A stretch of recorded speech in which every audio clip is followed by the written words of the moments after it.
എത്രയായാലും നമുക്കത് സാധിക്കുന്നതേ ഉള്ളൂ. കാരണം നമ്മുടെ നാടിൻ്റെ ഒരുമ അതാണ് കാണിക്കുന്നത്.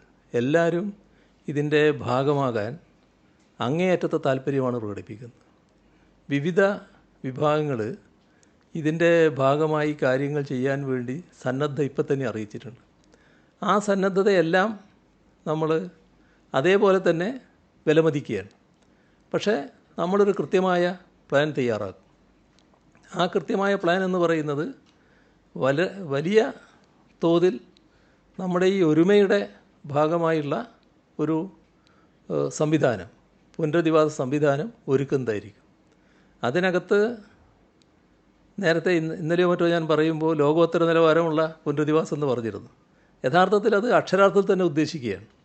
അതിനു പറ്റിയ ആർക്കിടെക്റ്റുകളുമായി അടക്കം ബന്ധപ്പെട്ടുകൊണ്ടുള്ള ഒരു സംവിധാനം ഒരുക്കും. അതേസമയം എൻവിറോൺമെൻ്റൽ കാര്യങ്ങളിൽ, പരിസ്ഥിതി മേഖലകളിൽ വലിയ തോതിൽ പ്രാവീണ്യം പ്രകടിപ്പിച്ചിട്ടുള്ള ആർക്കിടെക്റ്റുകളുമുണ്ട്. അത്തരം ആളുകളുടെ കൂടി സഹായം നമ്മൾ ഈ കാര്യത്തിൽ സ്വീകരിക്കും. നമ്മുടെ രാജ്യത്തുമുണ്ട്, രാജ്യത്തിന് പുറത്തും കാണും. അങ്ങനെയുള്ളവരുടെ എല്ലാം സഹായം എടുത്തുകൊണ്ട് നമുക്ക് നമ്മുടെ രാജ്യത്തിന് മുന്നിലും ലോകത്തിന് മുന്നിലും ഒരു മാതൃകയാക്കാവുന്ന ഒരു പുനരധിവാസ കേന്ദ്രം അത് സൃഷ്ടിക്കുക എന്നുള്ളതാണ് സംസ്ഥാന സർക്കാർ കാണുന്നത്. അക്കാര്യത്തിൽ ഒരു സംശയവുമില്ല, എല്ലാവരും സഹകരിക്കുന്നുണ്ട്. അതുകൊണ്ട് തന്നെ അത് യാഥാർത്ഥ്യമാക്കാൻ നമുക്ക് കഴിയും. എത്ര പണമായാലും അതിന് നമുക്ക് വിഷമം വരില്ല എന്നുള്ളത് തന്നെയാണ് എൻ്റെ ചിന്ത.